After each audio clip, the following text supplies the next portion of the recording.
علیکم رحمت الله و برکاته. دوستای عزیز، خواستیم که از غون چینی حاصل پیستا برای شما یک نوار بکنیم. هرچند حالا وقت های برای جمع‌آوری پیستا، لیکن مردم الکی پیش از پختن پیستا هجوم کردگی و پیستا را خم و خم میچینند. راست گپ امی بنده فقیر ناتوان او قدر پستا چینم نیستم، لیکن خواستم برای شما یک نوار آماده بکنم و نشون بدم که شما ببینید.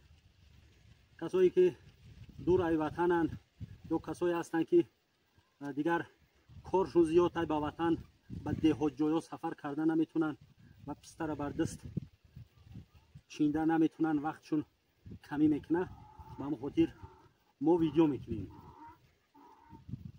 خب سر میکنیم چیدن پیستا را. برادرای عزیز، در نزد همین پیستایی که ما قرار داریم قریب که خشچینه بگیم همش پختگی. اگر یگان 10 روزی دیگر اگر مردم طاقت میکرد پیستا خوب پخته میرسید و دیگر بگیم آسون میشید چیدنش. همین خشه را میشکستی، من همین خیلی تماما پختگی که باشه میگیری در فرتوک، همین خیلی منو میبینی.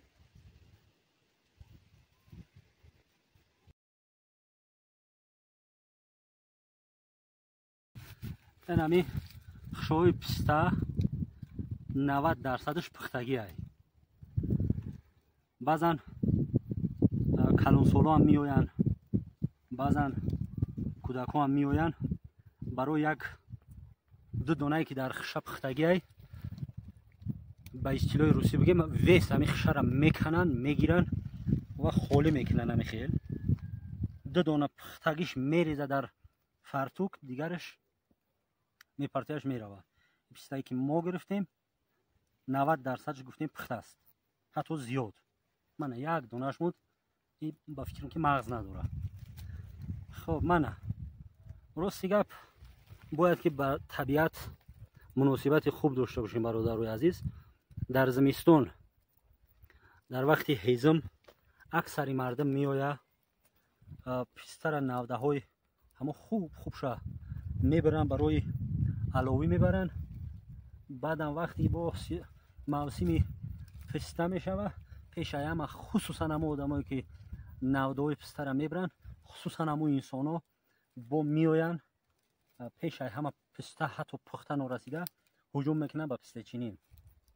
خب دوستای عزیز، طبیعت ده هر قدر که ما مناسبت خوب داشته باشیم همون قدر مناسبت طبیعت نسبت ما نقض میشوه. دیگر این همین یک چیز قید کنیم دوستای عزیز که تو همین دیروز یا پریروز حرارت هوا در منطقه در تاجیکستان، خصوصا در آسیای مرکزی، به حد بلندترین بی سابقه گرمی شدید اومده رسیدگی بود. به همه همین خود ما انسان ها گناهگاریم. و کدام خاطر؟ به خاطری که گل و گیاهای طبیعت به طوری بگیم وحشیانه نیست نابود میکنیم، ریشکن میکنیم، میشکنیم، میپرتیم، درختها را میبریم، چشمهایی که هست چشمه را محکم میکنیم برای دو تا کوک یا کوچوچه گرفتن. خلاصه که طبیعت خودش دیگرگون کردن میگیره. البته که برای ما با یک سورپریز میکنه، یا گرمای شدید میکنه یا سردی شدید میکنه. با از همه مهمترش بگیم امروز ما میوه میخریم لیکن فردا بعد نمیویم. بعد حالت ها بگیم چی میگن همو صدمه ها بسیار میشه و کوه چپ میشوند. به همون خاطر باید که به طبیعت مناسبت خوب داشته باشیم. گل گیاه ها را ریشه‌کن نکنیم، درخت ها را نبریم به خاطر یک بار گرم شیدن یا به خاطر امروز پیستا خوردن. پیستا را بخش نکنیم، نپرتیم. ادامه داره. پیستا را میچینیم همراه شما. ما میریم میشنیم شما تماشا کنید.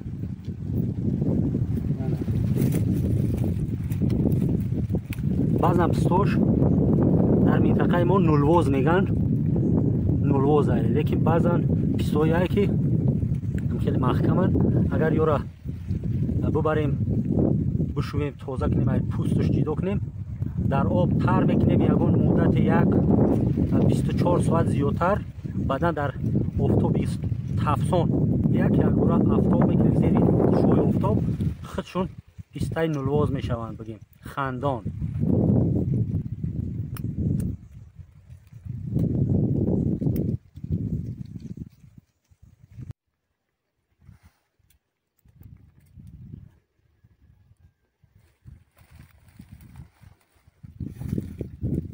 حاضر همراه شما میبینیم که این پستایی که ما اینجا پیدا کردیم درخت پستای خندان، پستای خندان یار زیره دندان یار.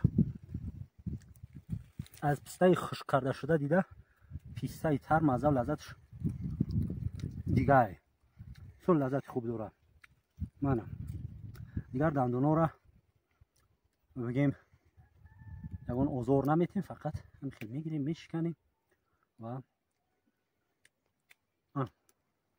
میخوریم. این پسته سر تو سریش بگیم پستای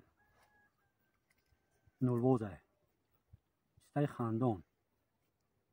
من بخیر بعد خونه ده میبریم میشوان.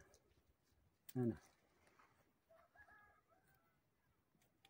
همون نودهایش که بعضا توقع پستو پختگی است، اما خیلی دستچین میکنیم، این جگر نیست. این روز ما بخشیدیم برای چیدن پسته و خاطر دو دونه پسته پختگی گفتیم دوستای عزیز باید که تماما همون خشای کلون نگیریم نپرتیم پگه یا یک ساعت بعد ما یگون کسی دیگر اومد باز یگون پسته بچینه یک باز ریز خورزیش بیاورد. انا میخیر پسته کلونی خشرو نگفتن همونه پسته تبابتی های مغز پسته در اکثر بیماری ها بگیم دوا های درمان. پسته را میگیرن پسته ذاتی به دست، مغز پسته را میگیرن خشکشه کوفته یا اینکه ناکوفته همین خیل با اگر که بکوبیم خوبتر میشود. در اصل تازه توجیکی خودمون آمیخته میکنن رنگ خمیر باری در یکون بگیم کوزه یکون شیشه ده، بعدا در یک جای سلقین میگذارن میسته، در یک جای سلقین میگذارن میسته. از همون یک قاشق صبح در دلی خالی در معده خالی یک قاشق آشخوری میخورن. عصب با قوت میکنه، ذهن تیز میکنه، در بیماری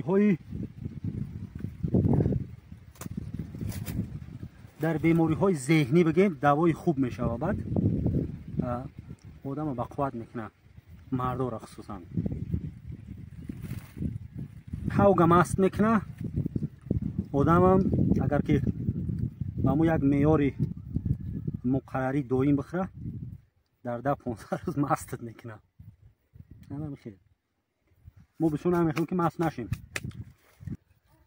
همین خشه 99% پختگی های 99% همین پسته گفتیم پختگی های. حاضر ما در خلطه خالی میکنیم. شما ببینین من یک تاش نو پخته دو تاش نو پخته همیشه هم پختگی به دست. ایش کوراک های کوراک نه ایش هم پخته به دست 100% پختگی. این خیلوش خشچین کردن اجازت های منه.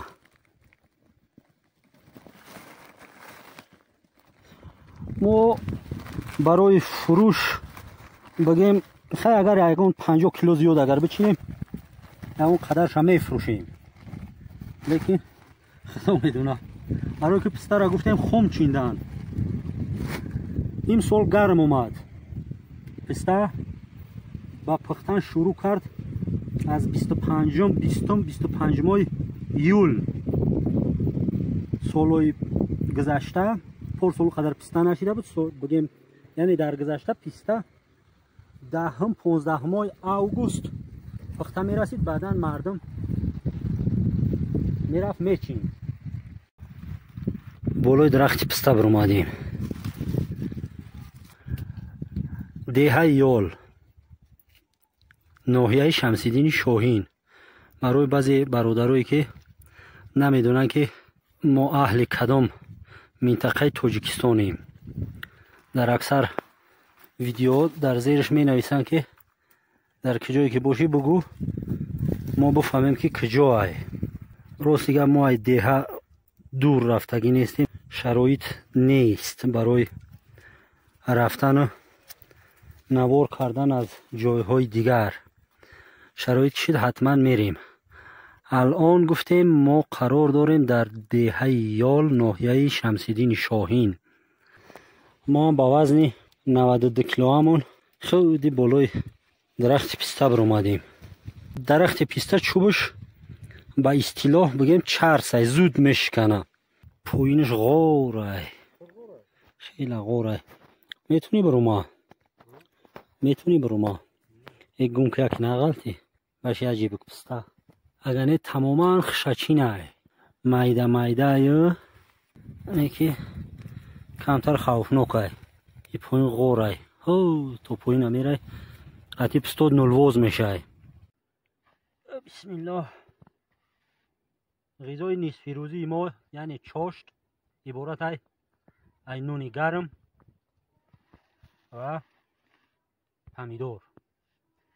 کسایی که در دهه به وی رسیدگیان تماشابین ما هستند نغز میدونن مزه و لذت نون گرم به همراهی پمیدور.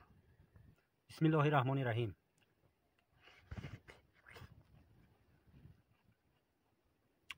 پمیدورم در آبشکاری پیش اولگی الکی رسید با یک عذاب نون گرم کمتر دستا تلخ شدن، چسبک در شیرش درخت پسته.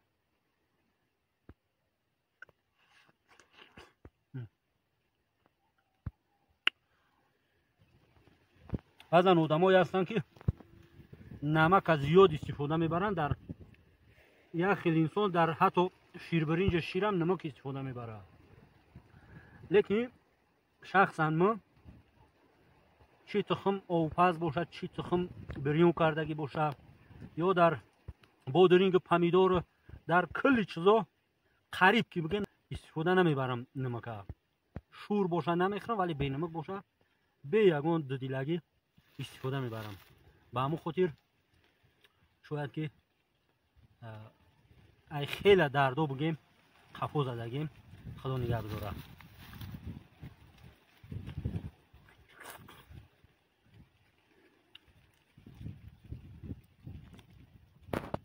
در شمال نون گرم همین سحری است. شمال دا کمتر قوق شده است.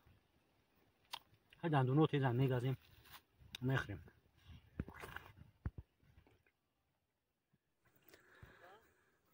بعضا در درختوی پسته در برگش این همین نمود با مثل پسته های، لیکن پسته نیست، در برگ ها می شود یا در جای خشای پسته هم می شود.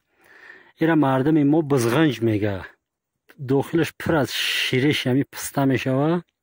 کلانترهای پیش می گفتن که در بیماری دم کوتاهی استفاده میبرن همی بزغنجه. در دیگر منطقه ها نمیدونم چی نام داره، لیکن ما همی را بزغنج میگیم. این میوه نیست دوستای عزیز، فقط همی به مثل همی پسته، لیکن داخلش پر از شیرش های. ایش خالی به دست کم بیش داره حشراتو خونه کردن. دستای ما الکی چسبک شدن. همو بزغنج میگیرن خشک میکنن. با کدام اصولی نمیدونم. در بیماری دم کوتاهی همو دیق نفس میگن. در بیماری دیق نفس یا دم کوتاهی استفاده میبرن. پسته یک خصوصیت شمیه که به دست پشک اگر بچینی هم خیلی دستو داغ میزنه. هم خیلی داغ میزنه. دیگه با اوی خالی قطعی نمیره. تو یگان محلولی شستشویی استفاده نبری. ما اونقدر پستچینی سخت نیستیم. دستو خیلی جزیر شدن. اگر که در موی بدن، در موی سر همین شیرش پسته بغلطه بچسبه کو، تا اون مو رو قیچی نکنی تازه نمیشه شیرش.